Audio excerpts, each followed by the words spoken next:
أعوذ بالله من الشيطان الرجيم بسم الله الرحمن الرحيم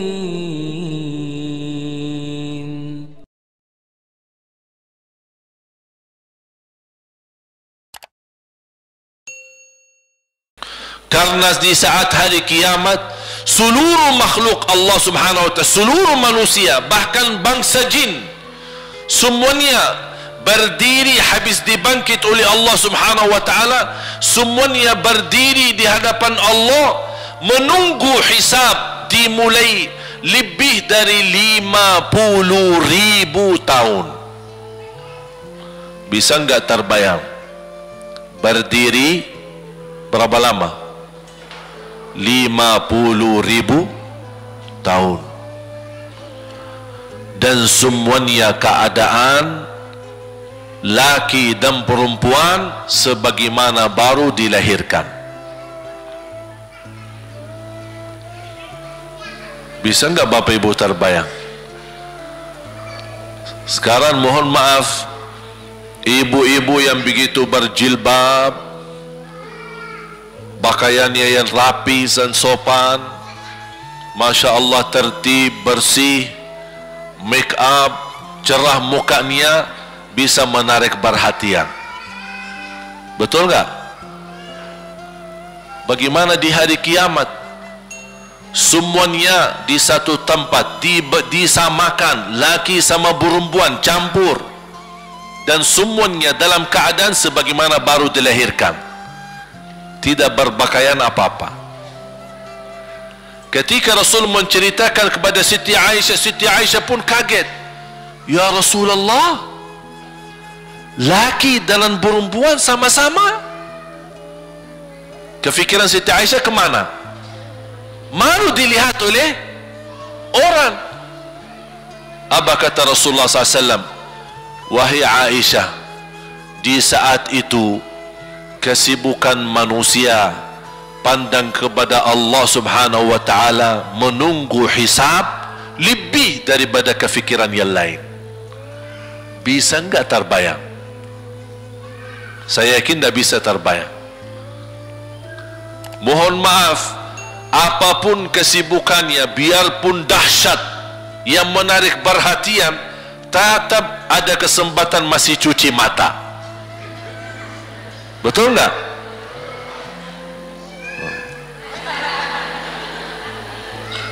Tapi kalau di hari kiamat beda keadaannya. Apapun yang saya jelasin tidak akan mungkin Bapak Ibu bisa bayangkan, karena itu bukan dahsyat lagi, tapi di luar batas kemampuan kita. Makanya Siti Aisyah sebagai manusia wajar kalau terkejut. Ya Rasulullah, kami dan laki-laki sama-sama. Rasul maklumi fikiran Siti Aisyah sebagaimana memaklumi fikiran kita yang sama. Tapi ternyata kalau di sana beda. Makanya di saat itu belum lagi matahari didekatkan. Disebut dalam hadis mil, 1 mil. Di dalam satu hadis 1 mil adalah, kalau untuk dalam mata itu kan berapa ukurannya? Berapa senti ya? Sangat kecil. Betul? Kalau dalam bahasa Arab itu namanya mil. Berarti ukuran nanti di hari kiamat kita berdiri 50.000 tahun dan mataharinya dekat seperti ini. Di riwayat mil bukan yang itu maksud, tapi adalah ukuran perjalanan 1 mil. Kira-kira 1 mil cukup jauh? Sama, kurang lebih berapa kilo? 1,5 kilo? Ya, kurang lebih 1,5 kilo. Sekarang jutaan kilometer kita merasa panas. Sudah ada AC, sudah ada kipas, sudah ada ujang, sudah ada ini, tapi merasa begitu panasnya. Itu jutaan kilometer. Bagaimana kalau 1,5 kilo? Makanya Rasul menggambarkan nanti di hari kiamat yang biasa di dunia kalau kita keringat dari atas ke, kalau di hari kiamat terbalik, keringat kita dari bawah ke atas. Ini tergantung dosa kita. Kata Rasulullah, ada yang keringatnya sampai ke mata kaki, ada yang sampai ke lutut, ada yang sampai ke paha, ada yang sampai ke perutnya, ada yang sampai ke dadahnya, ada yang sampai ke lehernya, bahkan ada yang sampai merasa sudah sesak nafas, ingin melamatkan diri supaya tidak tenggelam di dalam keringatnya sendiri. Dalam keadaan itu 50.000 tahun. Di situ manusia sudah merasa gelisah, sudah cukup merasa tersiksa. Semua larinya, penolong siapa yang bisa menolong kita? Kita minta tolong kepada siapa yang bisa menyampaikan hajat kita kepada Allah supaya mulai hisab? Karena sudah kita tidak kuat lagi. Semuanya larinya kepada Nabi, Nabi Adam, Nabi Ibrahim, Nabi Nuh, Nabi Musa, Nabi Isa. Semuanya jawab yang sama, nafsi, nafsi, Allahumma sallim, sallim. Ya Allah, selamatkan diriku sendiri. Tak ada yang urus anak, istri, suami, keluarga, apalagi manusia lain. Sama keluarganya saja dia lari. Tak ada. Nafsi, nafsi, diri sendiri, ya Allah selamatkan. Diri sendiri, ya Allah selamatkan. Diri sendiri, ya Allah selamatkan. Nabi Adam jawab begitu.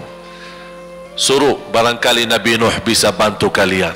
Datang kepada Nabi Nuh, nafsi, nafsi, Allahumma sallim, sallim.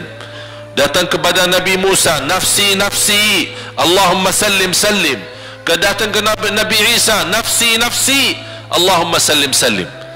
Sampai terakhir Nabi Isa berkata, ada satu, saya rasa dan yakin dialah yang bisa memberi bantuan. Dia tunjukkan, itu dia, namanya Muhammad sallallahu alaihi wasallam. Bayangkan semua manusia ini aja sekarang yang masih hidup berapa miliar, kita tidak bisa dihitung berapa jumlah penduduk bumi. Bayangkan dengan umat terdahulu semua dikumpulkan dan semua menarah satu arah kepada Nabi Muhammad, minta tolong, ya Rasulullah, ya Muhammad, ya Habib Allah, tolong syafaatkan. Barangkali dengan bantuanmu, doamu, syafaatmu, bisa ini mulai dihisab supaya terselesai siksa yang kita hadapi. Begitu mereka datang, apa jawab Rasulullah SAW? Allahumma sallim, sallim, ummati, ummati. Ya Allah, selamatkan umatku, umatku. Fikirannya umatnya, bukan istrinya, bukan anaknya, bukan orang tuanya, bukan siap, umatnya. Umatnya dia fikirkan. Kemudian dia sujud di hadapan Allah Subhanahu wa ta'ala. Kata Rasulullah, di saat itu aku bersujud, Allah gerakkan lidahku untuk memuji Allah dengan kata-kata pujian yang tidak pernah makhluk pun sebelumnya sebutkan pujian itu. Artinya pujian yang Allah anugerahkan untuk Nabi Muhammad sebelumnya tidak ada satu makhluk pun yang bisa mengucapkan, hanya Nabi Muhammad, dan hanya di saat dia sujud di hadapan Allah di hari kiamat. Allah biarkan beberapa lama, habis itu Allah berkata, ya Muhammad, irfa' ra'sak wasal tu'ta washfa' tushaffa'. Ya Muhammad, angkatlah kepalamu dan silahkan minta apapun, aku berikan. Silahkan beri syafaat kepada siapapun, aku terima syafaatmu. Langsung dia berkata, ya Allah, kasihan manusia, mohon segera dihisab. baru mulai dihisab. Turun kitab-kitab. Ada yang mengambil kitabnya dengan tangan yang kanan, itulah bahagia. Ada yang mengambil kitabnya dengan tangan kiri, dia berusaha sembunyikan tangan kirinya karena dia malu kalau kitabnya diterima dengan tangan kiri. Dia sembunyikan tangannya yang kiri ke belakang, larinya buku amalannya ke belakang dan langsung nempel di tangannya. Tak ada yang bisa lari di hari itu. Semua amalan, buku amalannya dibuka oleh Allah, dan akan Allah mulai menghisabkan kita satu persatu. Tak ada kelompok-kelompok, tak ada bendera, tak ada ormas, tidak ada kelompok, tidak ada pimpinan. Masing-masing benderanya kita apa? Buku amal. Dan Allah manggil kita bernama satu-satu. Ibu, sini, datang. Kata Rasulullah sallallahu alaihi wasallam, yuhasibullahu al-abida laisa bainahu wa bainahu turjuman.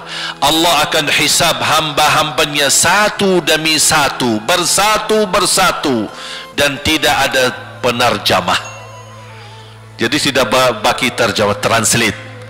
Ya Allah, saya tidak mengerti bahasa Arab, saya tidak mengerti bahasa, ya Allah, gimana ini, saya butuh translate atau acara supaya bisa bantu saya lulus dari hukum. Tidak ada.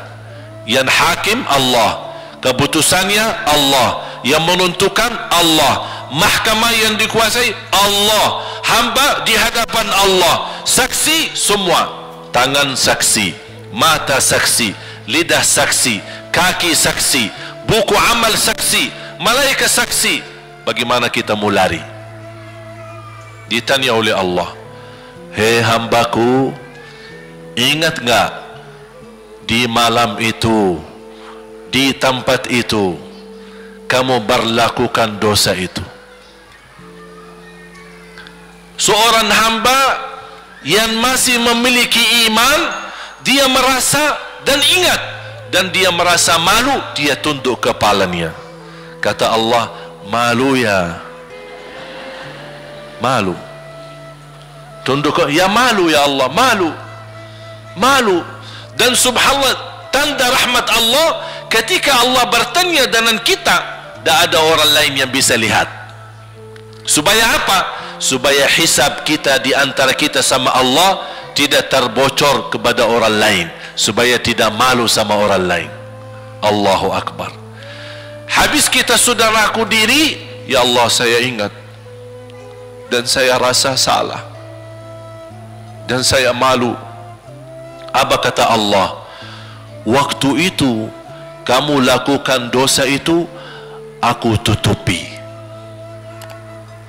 aku tutupi. Tak ada yang tahu. Kita lakukan dosa ini udah sekian tahun, ada yang tahu enggak? Tak ada yang tahu.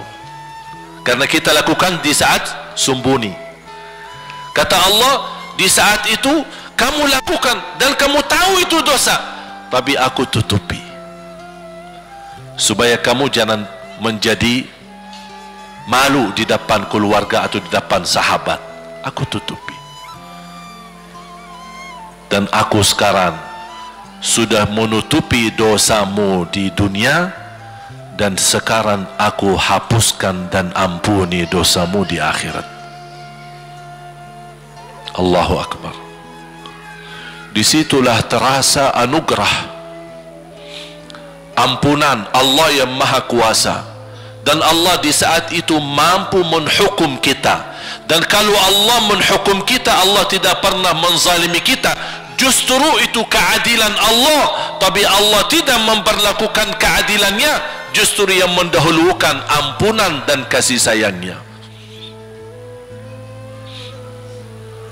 Habis selesai hisab, harus semua tanpa kecuali liwati neraka Jahannam di atas sirat. sirat yang panjang, yang kejam seperti pedang, yang tipis sampai tidak bisa dilihat oleh mata. Katanya tipisnya seperti, subhanallah, imam bisa jalan di atas rambutnya. Kejam lagi, masuk di atas serat, terus jalan. Di saat itu ada doa yang ia melamatkan kita sampai menuju surga. Nabi Muhammad sallallahu alaihi wasallam, dia sudah duluan. Kalau Sayyidina Abu Bakar perjalanan di atas sirat disebutkan 100 tahun. Tapi Sayyidina Abu Bakar satu langkah di atas sirat, langkah kedua di depan pintu surga. Dahsyat. Ini Sayyidina Abu Bakar seperti itu. Bagaimana Rasul? Rasul sudah menunggu di depan. Mulai manusia satu persatu jalan di atas sirat, dan Rasul di saat itu sibuk berdoa, Allahumma sallim sallim, ya Allah selamatkan umatku, ummati ummati ummati ummati, sampai mereka terselesai. Sampai di situ saja. Sebelum masuk surga ada berita gembira untuk umatnya Nabi Muhammad sallallahu alaihi wasallam. Tidak boleh ada yang masuk surga, harus berjumpa dengan beliau dulu, tatap muka, dan disediain minum yang disebut air Al-Kautsar, dan di situ banyak gelas. Tinggal kita ambil gelas dan minum. Begitu kita mau ambil gelas dan minum, datang Rasul, jangan kamu minum langsung dari tanganku sendiri. Barang siapa yang minum dari tanganku tidak akan haus selama-lamanya. Allahu Akbar. Di situ terasa kemuliaan. Begitu kebahagiaan kita bertemu dengan Nabi Muhammad dan bisa langsung minum dari tangan Nabi Muhammad sallallahu alaihi wasallam. Bukan hanya begitu saja, bahkan Nabi Muhammad memegang tangan kita, mengajak kita masuk 8 pintu surga. Ada 8 pintu. Rasul bersabda, satu pintu luasnya seperti antara langit dan bumi. Satu pintu antara langit dan bumi luasnya. Dan kata Rasulullah, di saat itu akan manusia gesa-gesaan untuk masuk surga. Itu tanda apa? Banyak yang akan masuk. Mudah-mudahan kita terhitung dari yang banyak. Begitu ahli surga masuk, kira-kira Rasul berhenti? Ahli surga sudah masuk, sudah aman? Tidak.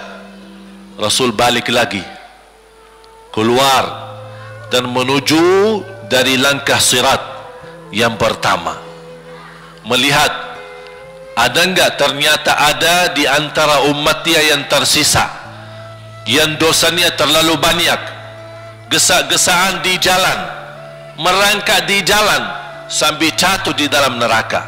Rasul mana mereka? Masuk ke neraka. Kata Allah subhanahu wa ta'ala, melihat keadaan Nabi Muhammad SAW, apa yang dibutuhkan lagi? Kata Rasul, ya Allah, saya tidak akan puas masuk surga sampai hamba-hambamu yang ada di neraka, umatku, diselamatkan. Allah subhanahu wa ta'ala mengizinkan Nabi Muhammad keluarkan dari neraka. Dia keluarkan. Sudah cukup ya Nabi Muhammad? Tidak cukup ya Allah, masih ada lagi. Diambil lagi, dikeluarkan, diambil lagi, dikeluarkan. Artinya dari umat Nabi Muhammad yang masih banyak dosanya, yang masih banyak kelewatannya sama Rasulullah, yang tidak fantas memberi kemuliaan kepada Rasulullah SAW, dapat pula syafaatnya Nabi Muhammad. Yang tidak pernah memberi tanda sayang dan cinta kepada Rasul, dapat rasa sayang dan cinta Nabi Muhammad SAW.